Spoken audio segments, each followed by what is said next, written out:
Hi all, this is Gautam for PGR Spot. Today we are going to see about network layer and IP address. What is a network layer and IP address? What is a network layer? It's just a layer tree of a OSI model. Network layer is a layer where the IP address is being alive. IP uses a unit called as a packets, so that's why we normally call it as an IP packet. IP is just an internet protocol which determines where we are going to send a packets to by looking at a destination IP address in the IP frame format. If you just look at it, there's a destination IP address and a source IP address, and all details will be there. It will determines which where we want to send a data by looking at a destination IP address, just an IP. How they are going to process the destination, in which way they are going to reach the destination is and all based on the routing protocols. That's a different part of it. It may be a static or dynamic protocol, whichever protocol they are using. Based on that, the process in which route it has to be go. That's all based on the routing protocols. Then IP protocol doesn't set up a connection. It needs another layer's help, which is nothing but a transport layer, which uses a TCP or UDP protocol. The transport layer is a layer, just a layer 4, which helps to establish a connection from one host to the other host. Without transport layer, we can't able to make a connection between two devices. First of all, what's an IP address? If you just look at it, it's just an identity for a device, for another network device or other host to identify it. It's just an identity. That's an IP address. Some of the characteristics of IPv4 address have been mentioned here. But it's a 32-bit address. 32-bit address, it's been divided into 4 octets. Each octet has a 8-bit and said to be as a 32-bit. It is being represented in a decimal format. That is, it can use from 0s to 9s, not in hexadecimal formats. It's only a numbers, and it's the IP4 address is being split into 2 parts as network part and a host part. As network and host part, you can just check it over here. Is a class A, B, and C. The network part and host part. The network part is here is being shown here, and the host part is being shown here. Overall is been 32-bit. For each part is been given as 88-bit, so totally it's a 32-bit.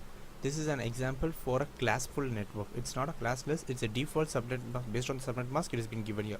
It's a default network subnet mask. There's a default network and a host format.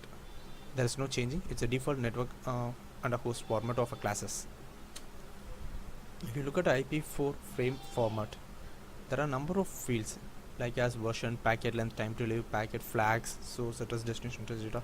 There are many number of fields, but which are the fields that should be basically should known to anyone is the source address and destination address. It's a major thing because where we want to reach the destination. Suppose a host A has one IP and host B has another IP, or it need to reach to a remote server or a router, whatever it be.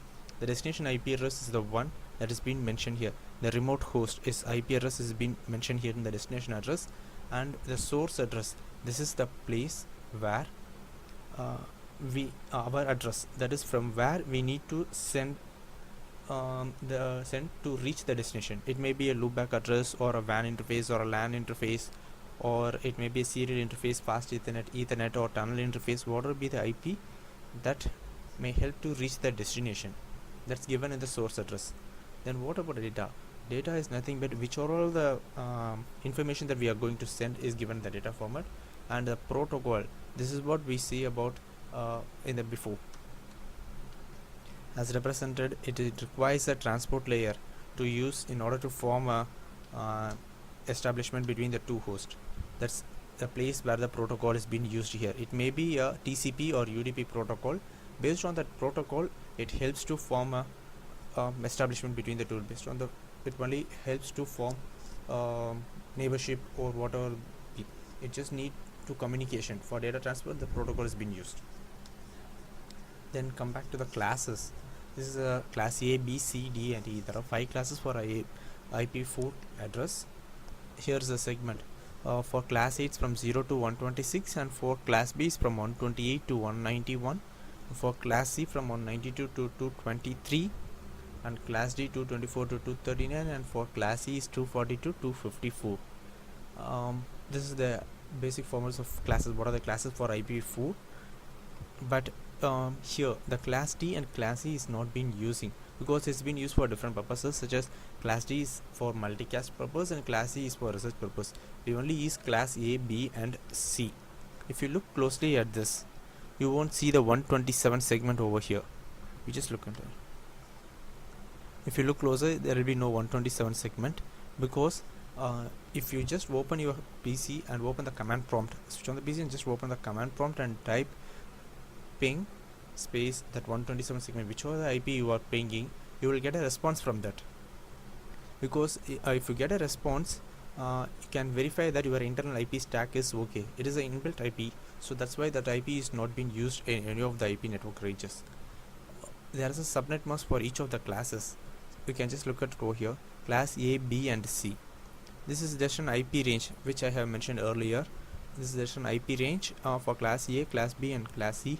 You can just see it as a default subnet mask is 255.0.0.0, 255.255.0.0. It's a 255.255.0. The 255 here are said to be as a network part and zeros are said to be as a host part, where we can change the numbers for assigning the IP address to the PC or whatever it be. The last part is private and public IP address. The private IP address, or the address that we can assign to our LAN segment, or we can assign to our home network, whatever be, we can assign it to ourselves. This is been for three classes. It is been given. For class A, it's in the segment of 10 segment, entire 10 segment for class A, and for class B, it's 172.16 to 172.31 segment, and for class C, 192.168 entire segment. This is a private IP range. And what is a public IP address? Public IP address, or the address that is being used over the internet. In internet, the private IP address are not being allowed. It is only for the intranet communication private IP address. That's it. Thanks for watching. Until next time. If you like this video, just like it, comment and share. Don't forget to subscribe. Thanks for watching. That's it.